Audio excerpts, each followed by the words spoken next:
Hey guys, and welcome back to 20 Questions With. You may be thinking we're in a little bit of a different location, but we thought we'd put a little bit of a twist on today's interview. So today's guest is something a little bit different to motorsport, but still a big car enthusiast. So please welcome Tish, also known as Autosocial. Hello Tish.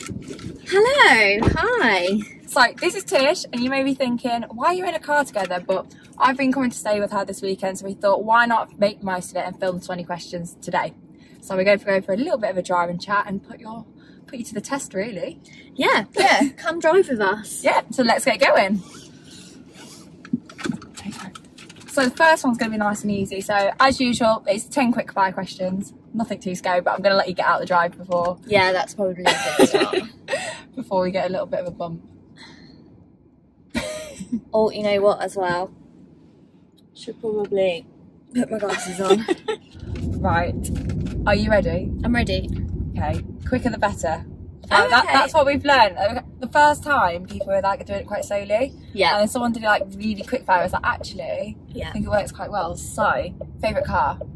My favourite car would be oh no, I wasn't ready for this at all. I have no idea. It's really difficult because I'm not like a massive supercar fan, so I tend to go for like achievable cars, you know what I mean? They're like my favourite cars. So I probably would go for an RS6. No, that's a good choice, I like that. Your favourite track? My favourite track, I've only ever been round one. There you go. What was the one that I went round? You probably know better than me. Millbrook Proving Ground? That's the one. There you go.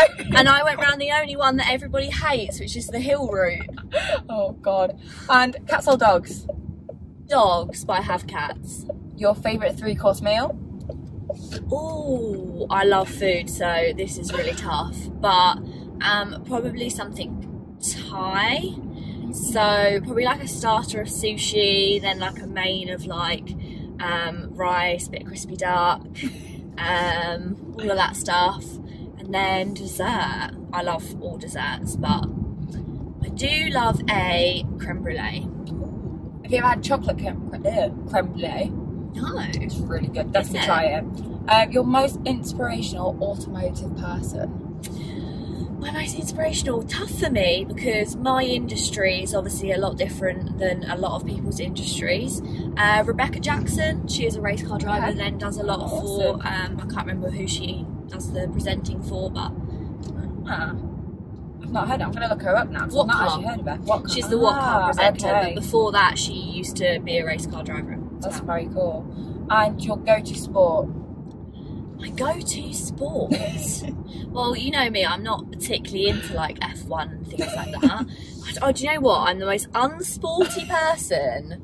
I hate all sport. I don't even know. I don't think there's any sport I watch. No idea. What did you like at school in PE? I didn't. I used to always write a note so that I could get out of PE. I was always the kid that turned up that said, like, forged my mum's signature and said she can't do PE today because, and then I'd make up an excuse. And I'd always make sure that my mum booked a holiday for the sports day so that I didn't have to compete. That's a good plan actually. Mine was shin splints for cross country. Hated cross country, so it'd always be, oh, I've got shin splints, I can't do it. And I could never prove it. It was genius. Are you a morning or evening person? Probably an evening. I love sleep. And your go-to hobby? My go-to hobby? Well, I guess it probably would be what I do on the channel. So my go-to hobby would probably be talking about cars. It's a good hobby. And the scariest thing you've ever done? The scariest thing I've ever done? I've done a few scary things. Like I've done quite a bit of travelling.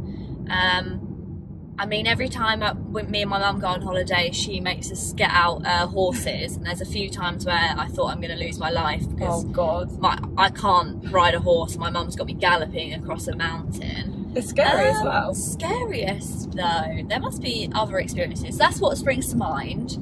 But yeah, that is pretty scary because horses are so unpredictable as well. She always underestimates and she thinks I can ride them, and every time I have to tell her I can't ride horses and she just gallops off and my horse follows hers, and then I'm literally just clinging on for dear life. And if you had to describe yourself in just one word, what would it be? One word. Probably motivated. I like that. Okay, so survive the quick fire round. Okay, cool. So that's the hardest part. Yeah. The most thought has gone into that. So going on to the 10 bit more in-depth questions about what you do and everything like that. So how do you actually get into the automotive industry? It's a bit of a strange one. I don't really have anyone in my family that's massively into automotive, so it kind of just sprung out of nowhere. But I've always quite liked cars. When I was in college, one of the boys who was in my college course loved cars, and he said to me when it was coming round for me to get my first car, pass my test, he was like, oh, he was saying, get this car, get that car. And then when I did get my Lupo, he was like, we're going to put coilovers on it, and we're going to put deep dish alloys on it. And so he kind of just took me under his wing and was like, this is what we're doing. So that was like my first taste of kind of like automotive. And then probably 5 years ago, I got a job working for a dealership who sold a lot of like really interesting cars, and I worked for them in social media, so that kind of propelled me into automotive. And then I worked in sales for a bit, so I've done a little bit of everything. Yeah, and now you're here today. Yes, exactly. Which leads on really nicely actually. So what actually made you get into the social media side and create Auto Social UK? It was a desire to have control of something that people were getting me to do anyway. So when I worked at the original company in social media, they used to get me to do videos, and they went down really well and people really enjoyed them. But the problem is I never really had any control over what I was filming, and they used to just spring them on me and say, like, you're going to do a video today and it's going to be on this car, and I didn't have any time to prepare, and I hated like talking about something I didn't know about. So I was like, you know what, I'm going to do this off of my own back. I've seen that it can get results, but I want to have control of it, and I want to be able to spend the time researching, know exactly what I'm talking about. So that kind of made me want to launch my own YouTube channel. So, and now you're on 10k. Yeah, I know. Yeah, it does feel like it's taken a while to get here, but now growth's much quicker. So you're doing well. And over like your Auto Social channel and all of that, what different barriers have you experienced, and how have you managed to overcome them, if you have, or whether you're still experiencing barriers? I guess the main barriers to start with, really, I've been super lucky because I've got quite a few connections. So most people's barriers with building an automotive YouTube channel is having access to cars. Whereas I've always been very lucky that I had a good connection with the dealership that I worked with at Volkswagen, so that's where I started. But I knew quite a few people from the previous job that when that place went into administration, a lot of people went into main dealers. So I had all of those as friends who I could then say like, hey, this is what I'm doing, can I come over? So that's like my connections at Jag, my connections at BMW. Like, I'm quite lucky with that. So that's most people's issue that I haven't had too much trouble with. But I guess prioritising time.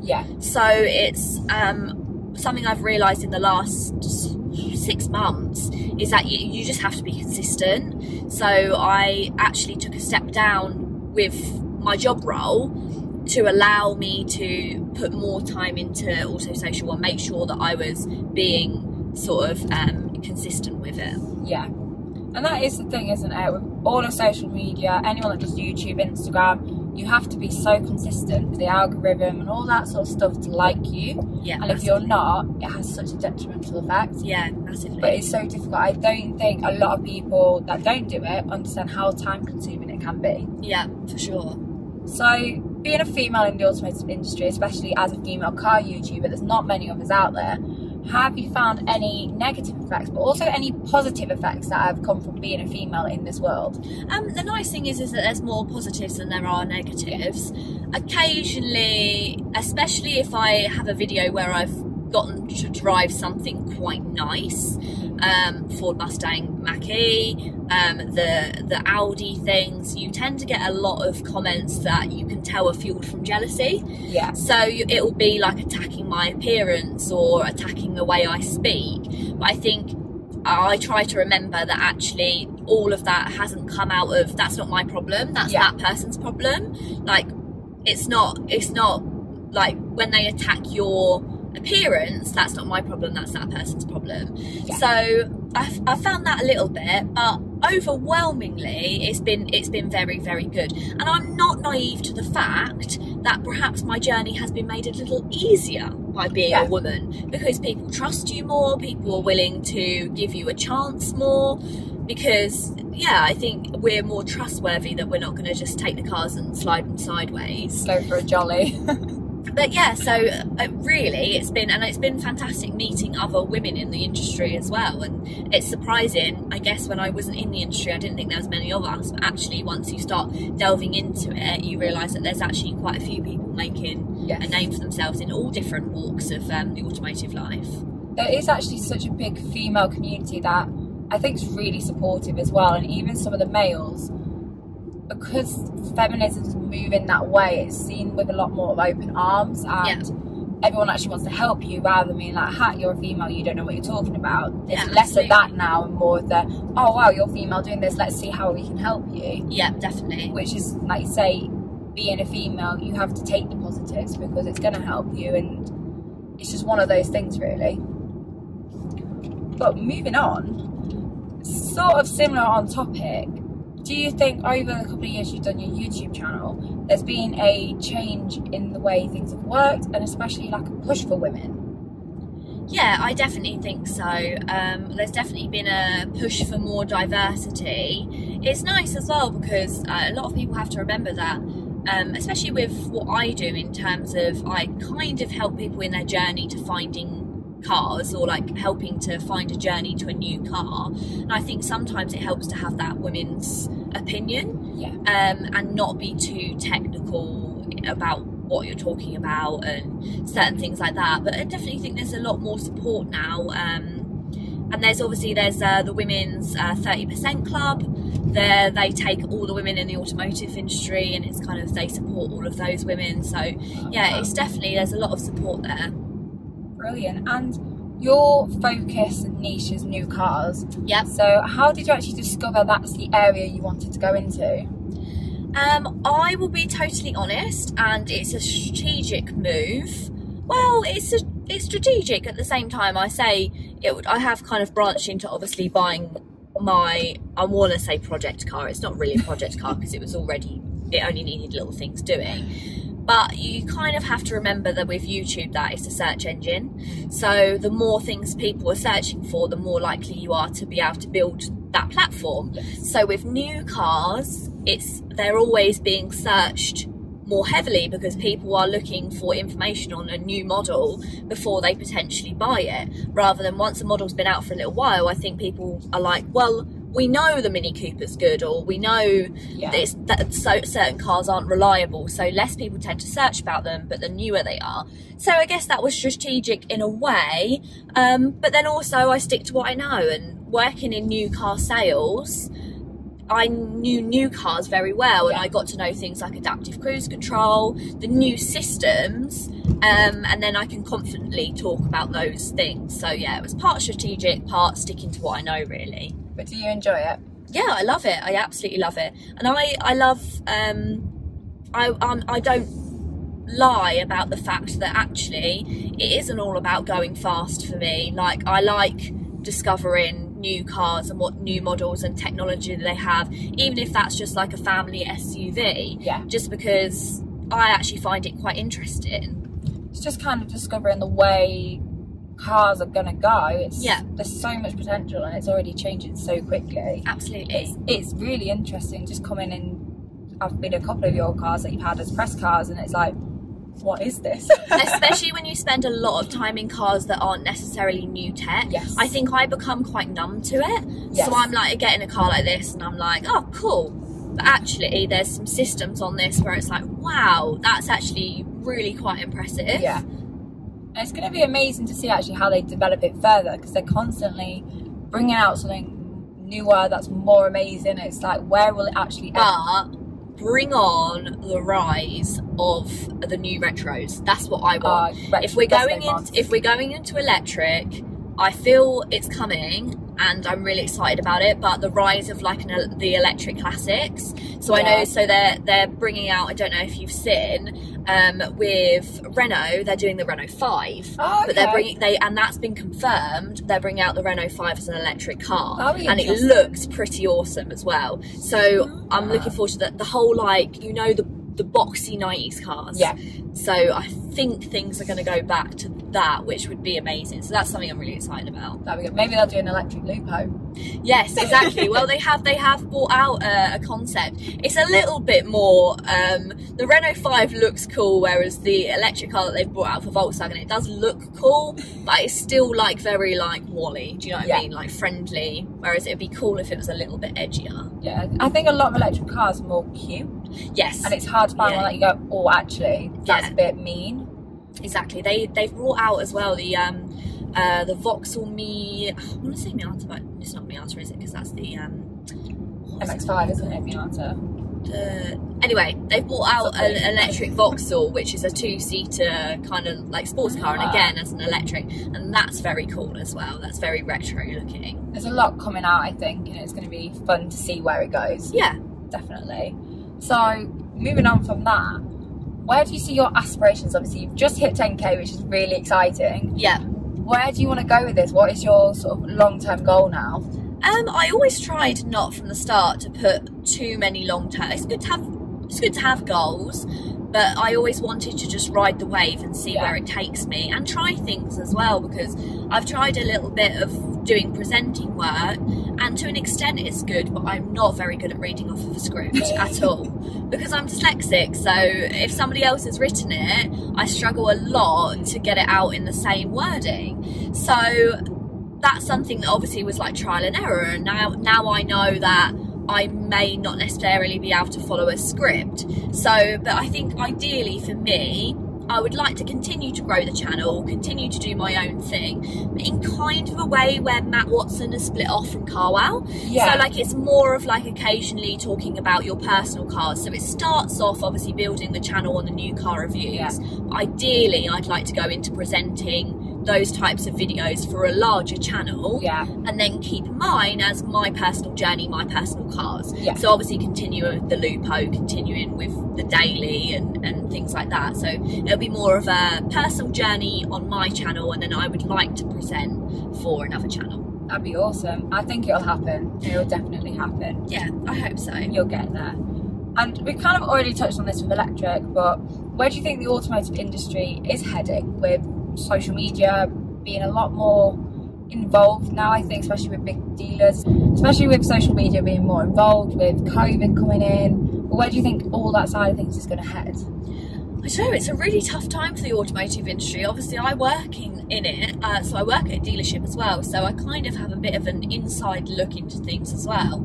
And it's been, things are changing over the last year, 6 months have been crazy. Obviously with everything now being propelled into electric, and then you've got the prices of used cars have shot up, but then you've also got the delay of new cars with the chips, and certain things like this, and it's tough. And working in the automotive industry, it's a bit of a sad time, especially for people that have built a career within new cars, because I think more and more manufacturers will start taking back ownership of the sale of their new cars, and it will be done a lot online and a lot direct from the manufacturer. I think a lot with the electric cars, things like the IDs from Volkswagens, the plan was always to split them off and to sell them separately. I mean, it's kind of like you have those places for the electric cars that are in like the middle of shopping centres, don't you? And so I don't know, it's interesting. It's hard to say, and I don't totally know where it is going to go,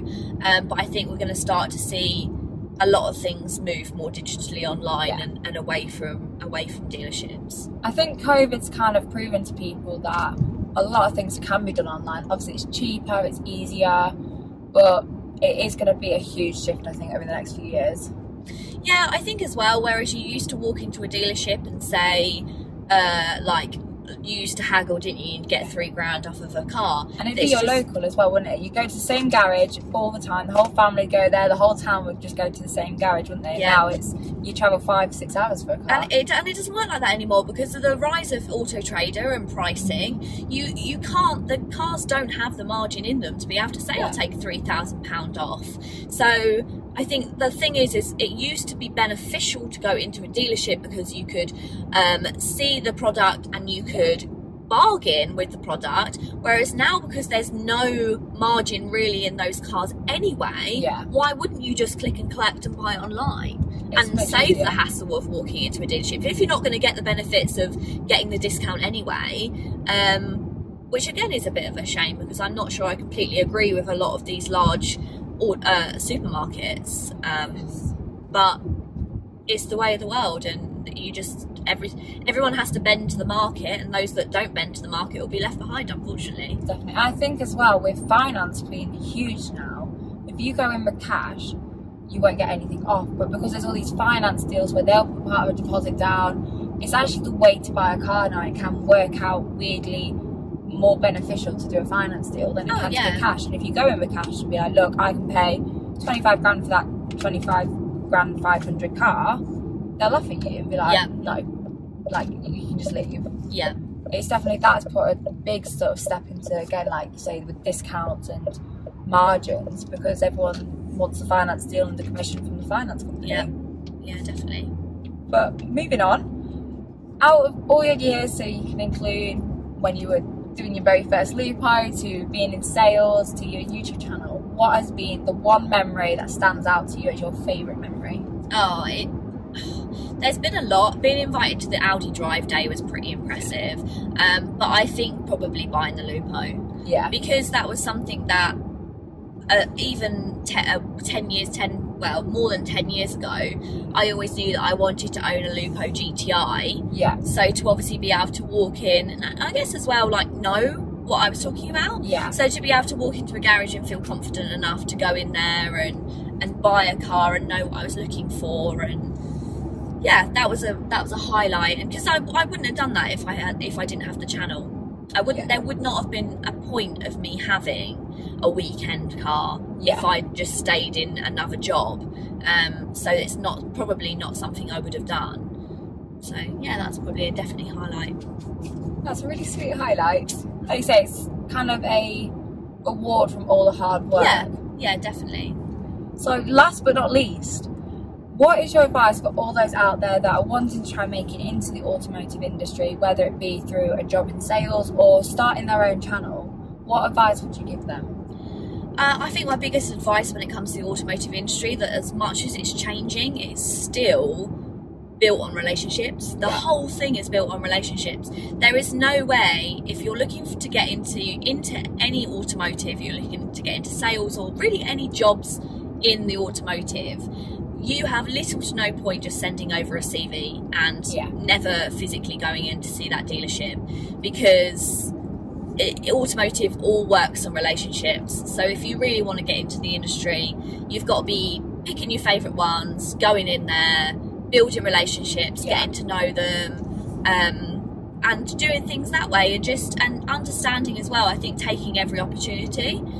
Just because you don't necessarily think it ties in directly, it's all about building a relationship. So I think that's one of the big things for me, is just not tunneling yourself into one direct thing. So with me, with like new cars, I used to turn away a lot of impressive stuff because I was like, oh no, I new cars, I just do new cars. And I didn't think anyone was going to want to watch the Lupo content, because I didn't think that was my audience. But actually it went down really well and people loved it. So it's not getting too rigid in what your niche is, and just remembering to try things that are new and flexible, and just try out different things. Really, you don't know what will come out of it. At the back end of an opportunity, you might speak to someone whilst you're there. You might not necessarily get the most out of that day, but you might speak to someone that could lead to something else, that could then lead to something else, and you don't know how. It's kind of like a snowball effect, isn't it? Yeah, because I don't have regrets, but when I worked at the prestige dealer, it was quite hilarious looking back on it now, that we had Nissan GTRs, we had Ford Mustang, the V8s, we had everything, like real Lamborghinis, the lot come through. And my boss was like, "Oh, do you want to do a video for your channel?" And I was like, "No, it's not my niche." How mad is that? Like, why didn't I just go ahead and do it? Why didn't I just film those cars, even if it's just my reaction to those cars, because I had access to them? But yeah, at the time I was very rigid in what I wanted to do, and yeah, it just goes to show that you should just be open-minded and don't go too far out. Like, I'm not going to go start doing stuff completely unrelated, but yeah, don't think that your audience wants to see only one thing. That's brilliant. You made it. That's all 20 questions finished, and we even beat our destination. You say that, we've looped our destination about 4 times. Oh, have we actually? We've done a massive circle. Oh, yeah. You don't know where I am at whatsoever. No. I didn't really know where we were going to go anyway, because I didn't know how long it would take, so but we've done pretty well. So a huge thank you for joining me on my 20 questions. That's all right. I don't know what they were doing. He's just facing a tree talking to it. Anyway, it's been really good fun. It's nice to do something different as well for the channel. So definitely. Again, I'm going to pop Tish's links down below, so check out all her content. It is awesome, and we've got a bit of a collab coming together as well, where I do take Tish out in the Lotus and she screams a lot. So you guys know the drill. We're here every Monday at 6 PM, so like, follow, subscribe, and I'll see you next time. Bye.